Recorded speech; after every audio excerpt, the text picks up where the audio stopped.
хамгийн түрүүнд өөр хангаан сүсгтэн олонтой уулзаж сумдуг наран орж бас сайхан эмнэлэг байгуулсан байна сүм хэдэн.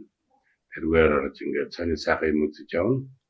Дараагаар нь одоо Говьалтай аймагт очсон бас сүсгт олон дээрээ хийгээд ингээд ховд ороод ховдын Баатар уулыг дахиад ингээд бас сүсгтэн олон дээрээ хийгээд сумдуг наран ороод ингээд одоо явж байна да. Тэгээд Монгол орн бол жигтэйг сайхан болжээ. Эрхчлөөтэй өөрийн гэсэн эрхчлөөтэй болно гэдэг хичнээн сайхан юм бэ гэдэг одоо